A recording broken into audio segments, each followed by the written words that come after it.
Kami dari kelompok 5 dan kami lagi di gereja dan yayasan Vincentius Putri.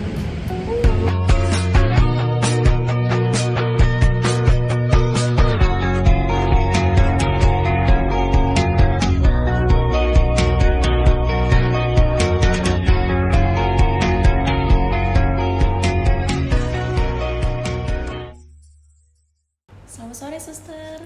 Selamat sore, Iya. selamat datang. Sebelumnya nama saya Nadine. Nama saya Taj. Saya nama lengkap saya Suster Anastasia Ratnawati, OSU. Kemudian saya sebagai pengajar atau pendidik. Selain itu saya juga bekerja untuk human trafficking, juga migran dan pengungsi. Terima kasih Suster. Baik, selanjutnya ini ada beberapa pertanyaan Suster dari kami. Jadi pertanyaan pertama itu, apa visi dan misi dari gereja Katolik ini dan bagaimana penjagaan yang dilakukan oleh gereja ini dapat mendidik anak-anak? Harapan gereja Katolik itu seperti yang diharapkan oleh Tuhan sendiri, yang diwujudkan dengan kehadiran Yesus, menjadi perwujudan Allah yang karena cintanya kepada manusia di bumi, dia turun menjelma menjadi manusia. Mengapa? Karena berkali-kali Allah mencoba untuk menyelamatkan manusia, tapi selalu gagal dengan nabi-nabinya. Sehingga akhirnya Allah sendiri datang berinkarnasi atau mewujudkan dirinya sebagai tokoh Yesus yang ingin menyelamatkan manusia di dunia. Itu misinya, visinya. Jadi ingin dunia itu selamat, dunia dengan segala isinya. Kemudian langkahnya bagaimana? Langkahnya Yesus datang memberi contoh bagaimana supaya manusia bisa selamat. Nah, itu visinya dan misinya. Nah, memang sebenarnya semua orang itu termasuk anak-anak. Tapi kebetulan gereja Katolik itu juga sungguh memperhatikan anak-anak. Yesus bersama dengan anak-anak. Dia mengatakan siapa yang ingin selamat, jadilah seperti anak-anak.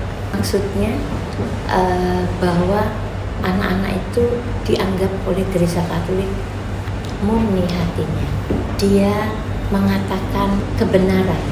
Jadi salah satu langkah selamat adalah menjadi seperti anak-anak yang menggantungkan hidupnya sepenuhnya kepada orang tua. Nah, kalau orang dewasa itu maksudnya menggantungkan sepenuhnya hidupnya kepada Tuhan.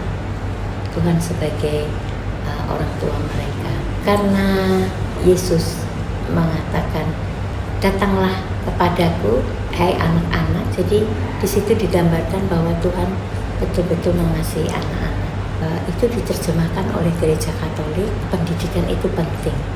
Nah, itu dilihat oleh gereja Katolik bahwa pertumbuhan pikiran, perasaan itu melalui pendidikan itu sangat penting. Maka didirikanlah pendidikan sekolah dari kecil sampai besar. Sudah cukup menjawab. Yang selanjutnya, bagaimana gereja Katolik ini menjaga lingkungan yang aman dan nyaman bagi semua anaknya?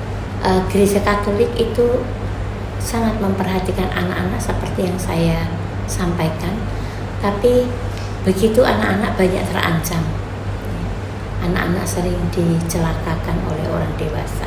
Nah, khusus untuk perlindungan anak, gereja Katolik punya yang namanya safeguarding. Safeguarding itu yang kemudian membawa sekolah-sekolah itu diwajibkan membuat protokol perlindungan anak dan dewasa rentan dan sebagainya. Nah, itu yang memungkinkan adalah Paus Fransiskus.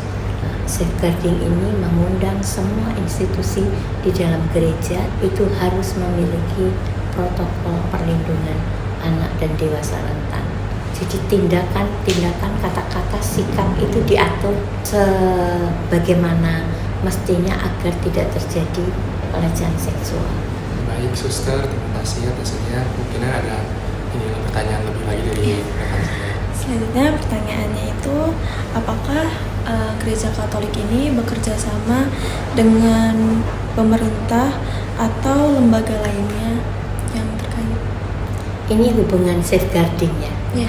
Kalau yang anak-anak ini itu memang dicetuskan oleh Paus. Biasanya kalau Paus membuat keputusan, dia biasanya juga mengkomunikasikan ini kepada seluruh dunia. Nah, untuk perlindungan yang lebih luas lagi adalah perlindungan namanya Laudato Si, memelihara bumi sebagai rumah kita bersama.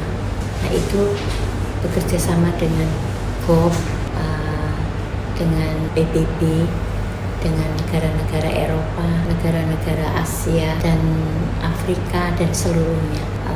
Pesan-pesan Paus atau tulisan Paus itu bersifat universal, maka biasanya diadopsi oleh PBB.